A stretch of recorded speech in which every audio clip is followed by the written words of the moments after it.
عزيزي المشاهد، عزيزي المستمع، مساء مساء الخير الخير من من أوضة أوضة المليونير. المليونير. أنا فريد وأنا داوود. ودي أوضة المليونير. ازيكم؟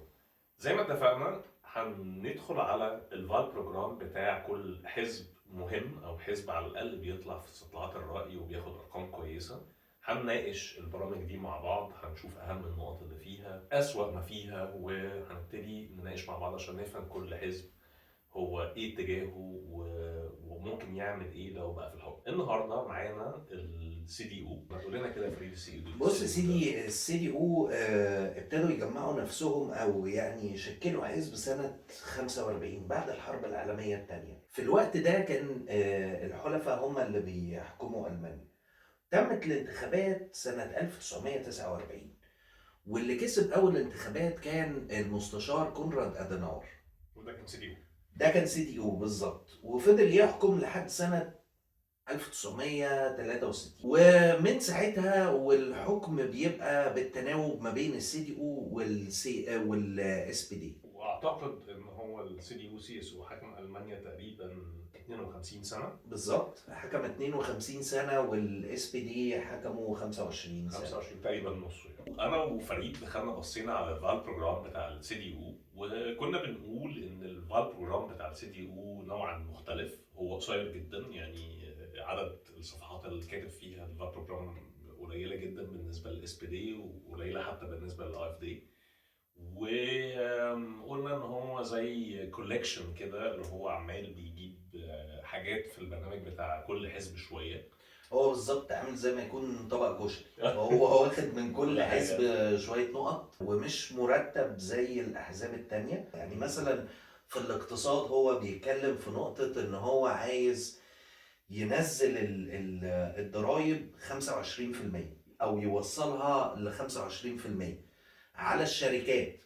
مش على الافراد يعني. مش على الافراد، هو عايز ينزل الضرايب على الشركات. عايز كمان يلغي ضريبة التضامنية اللي هي اصلا اتلغت على الافراد، عايز يلغيها كمان على الشركات. ضريبة التضامن هي سولداريتيت. سولداريتي اوكي. بالظبط، اللي هي المفروض ان الشركات بتدفعها عشان الفلوس دي بتروح لتنمية شرق. شرق ألمانيا بالظبط. بيتكلم بقى على فكرة ان هو عايز يقلل او يلغي الضرائب على الأوبرشتوند، على ساعات العمل الزوشلاج. الإضافية يعني. بالظبط، الزوشلاج بتاع الفوخن اند، اللي هي اللي بيشتغل في الويكند ما يدفعش ضرائب، اللي هي اوريدي موجوده.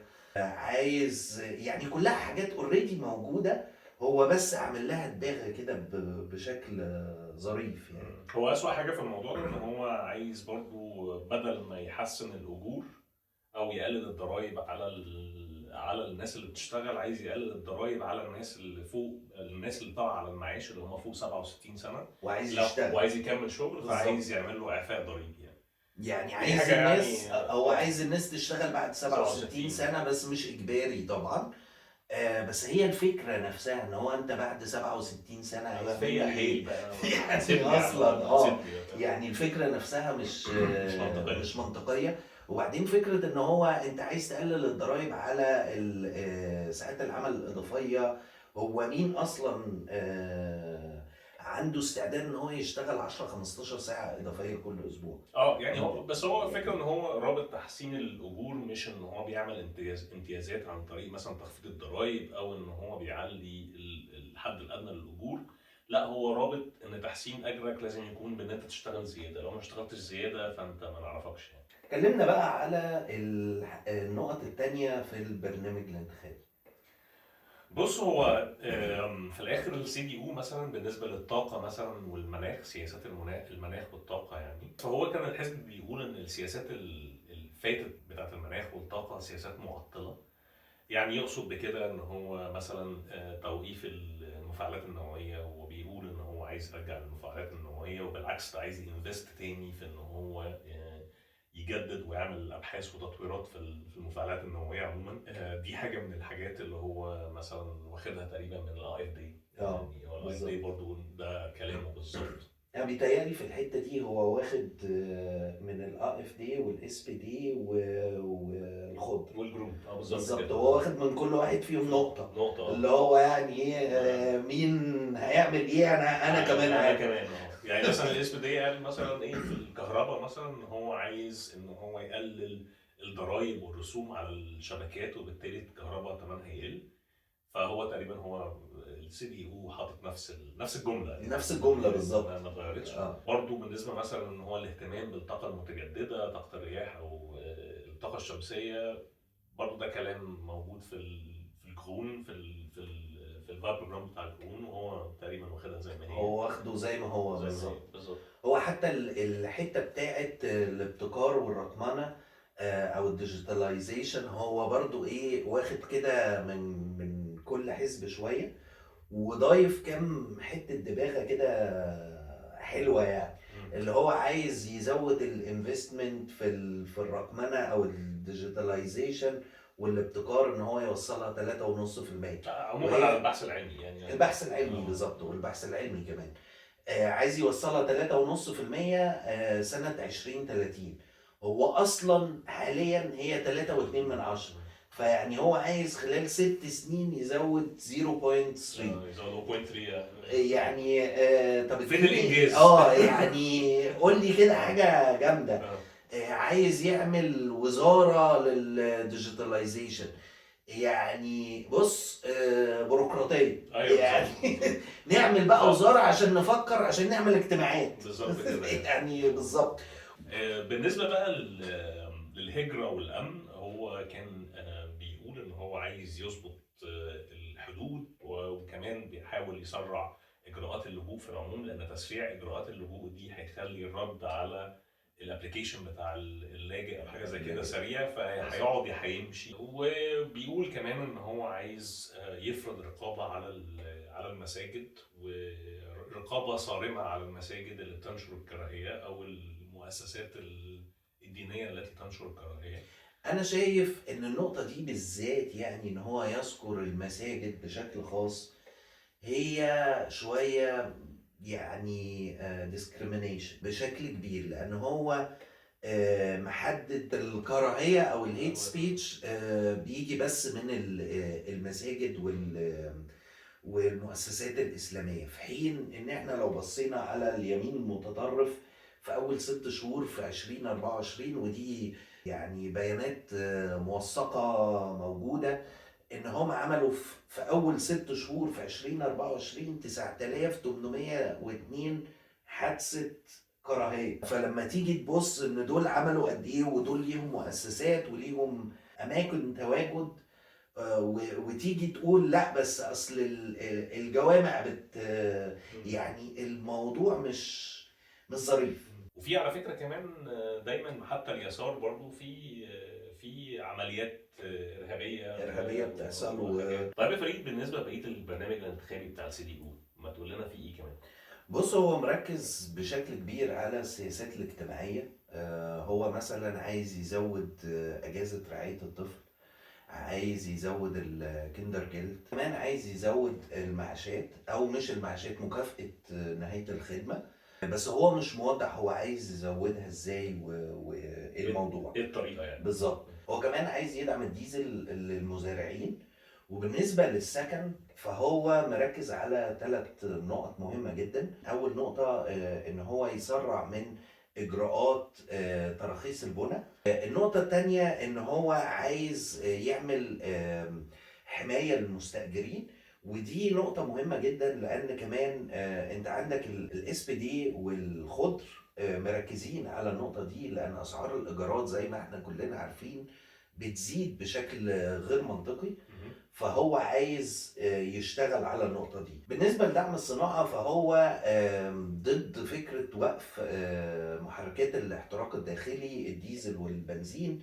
بالعكس، هو عايز يتوسع فيها، وعايز كمان يتوسع في شبكات شحن العربيات. عربيات الكهرباء بالظبط، شحن العربيات الكهرباء. وتهيألي ده تقريبا معظم الاحزاب، كل الاحزاب بالظبط مركزين على الحته بتاعت شحن العربيات الكهرباء. حتى الاي اف دي على فكره هو ضد ان هو يوقف انتاج المحركات الاحتراق الداخلي خالص. اه يعني بس حتى ده اليمين يعني عكس الخضر وعكس الاسم بالظبط دي. في الحته دي في الحته دي يعني هو واخد جامع ما بين مقسم الاثنين. النقطه، واخد نصها اه يمين ونصها يسار، يسار، واحنا مع بعضينا واحنا مع يعني بعضينا وهنسويها ان يعني. شاء الله. بالظبط. ما تقول لنا بقى يا داوود، هو ايه خطته في الدفاع ومكافحه الارهاب؟ بص، بالنسبه للدفاع، هو السي دي يو اتكلم على الجيش الالماني، واتكلم على ان هو الجيش اولا محتاج ان هو نرجع التجنيد الاجباري ليه تاني، وبالنسبه كمان للتسليح والانفاق العسكري عموما لازم يوصل ل 2%. بس هي طبعا 2% دي هي الاشتراطات بتاعت الناتو اصلا. وهو اصلا المانيا وصلت ل 2% السنه اللي فاتت هو على عايز أعتقد. يلتزم هو عايز عايز يلتزم يلتزم بيها، اوكي. بالنسبه دي يعني. وهي اصلا، هو دلوقتي ترامب اصلا عايزهم يوصلوا ل 5%. 5% بالظبط. انا ما اعرفش فيعني الخناقه دي هتوصل لايه الخناقه يعني. دي يعني هتبقى خناقه كبيره هنشوفها مع بعض بعد الانتخابات. بالظبط كده. اه بالنسبه للامن القومي بقى، السي دي يو مستمر دعم اوكرانيا من غير تغيير في السياسه تقريبا، يعني ما ذكرش كده في البرنامج الانتخابي بتاعه. وركز بقى على مكافحة الإرهاب والتطرف في العموم، سواء تطرف إسلامي بالتحديد هو قال، أو يساري. يعني هو ذكر التطرف اليساري مع الإسلامي في جملة واحدة. وبالنسبة للاندماج، فهو عايز سي دي يو يعمل برامج إجبارية للاندماج عشان المهاجرين يحافظوا على الثقافة الألمانية والقيم الألمانية. وأنا مش عارف هو أصلا هو ايه اللي بيدفعين القيم الالمانيه اصلا. بالظبط. يعني يعني حاجه هو يعني موضوع كده.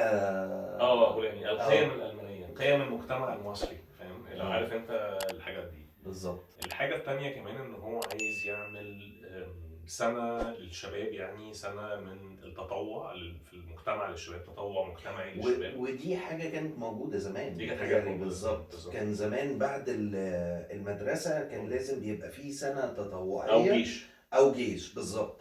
وبعد كده يقدر يدخل الكليه او يعمل الاوسبيلدونج. بس وبكده احنا مشينا مع البرنامج بتاع حزب السي دي يو، الفال بروجرام يعني بتاع السي دي يو. وهو زي ما احنا قلنا لكم في الاول، هو مش كبير. هو يعني بيتكلم كده من نظره برجوازيه كده، او نظره اللي هو انا عاليه كبير كده. انا كبير، انا براند يا جماعه. انا براند يا جماعه، و... وانا مسكت الحكومه دي كتير، ويعني مش 52 سنه دورت البلد، فيعني انا جامد.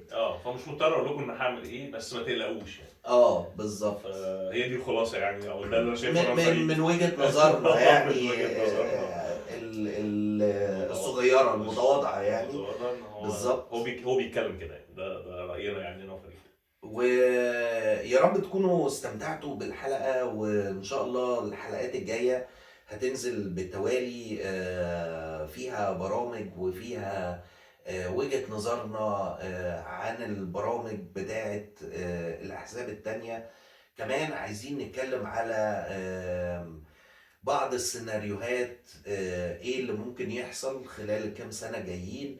وعايزين نتكلم كمان على بعض المناظرات اللي حصلت مؤخرا. وفي حاجات كتير هنتكلم فيها اليومين الجايين. يا رب تكونوا استمتعتوا معانا، ويا ريت تكتبوا لنا في الكومنتات ايه رأيكم، حابين ان احنا نتكلم على ايه، وشير ولايك. تمام، ونشوفكم المره الجايه. ونشوفكم المرة الجاية. سلام. سلام.